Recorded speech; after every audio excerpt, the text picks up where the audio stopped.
Hello everyone, this is Sam from SaberiSixRealEstate as well as Remax Realtron Realty Inc. back with another video. In today's video, I'm going to start a series hopefully where I explain the Residential Tenancies Act, which is the legislation which governs and regulates all tenancies. I would say about 95% of residential tenancies in the province of Ontario. Obviously, most of my experience with tenancy and this legislation is in the city of Toronto, but once again, the purview covers the entirety of Ontario. So for today's video, I'm going to talk about a no pet provision. If you are a tenant or if you're a landlord and you want to sign a tenancy agreement with a tenant, or you want to sign a tenancy agreement and we probably have to sign a tenancy agreement with a landlord. If you in there as a tenant see a no pet provision, or if you as a landlord include a no pet provision, which shortly to explain means that the tenant promises there won't be any pets on the property. On the landlord side, obviously the landlord asks and requests that there is not going to be any pets on the property.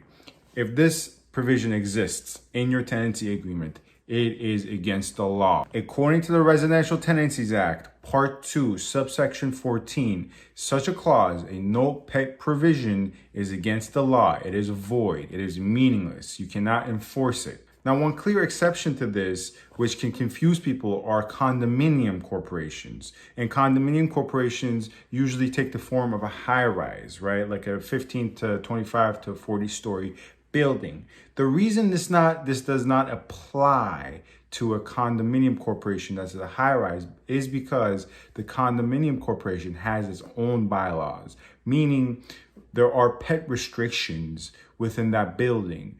Typically, the pet restrictions have to do with the size of the pet in terms of how big it is and what the weight is. So if you are a landlord or you are a tenant in a condo unit. So the only exception to this is a condominium corporation and its own bylaws. If you're renting a unit in a condominium and that condominium has a condominium corporation and that corporation has a law or a bylaw that states there are no pets allowed, then yes, there can be a no pet provision. But if you live in a house or a apartment unit or apartment complex or whatever it be, a detached home, a semi-detached home, a townhome, a basement unit, whatever it is, a no pet provision is against the law. And just to clarify a bit further, if the condominium corporation does allow pets and the bylaws are allowing pets to be in the building, then it is illegal for the landlord of that condo unit to put a no pet provision.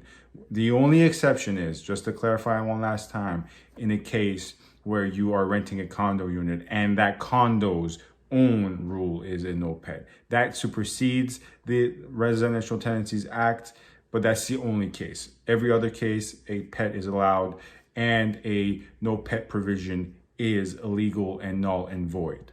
So that's me explaining tenancy rights, Residential Tenancy Act, the first video of an upcoming series. Hopefully I continue doing these.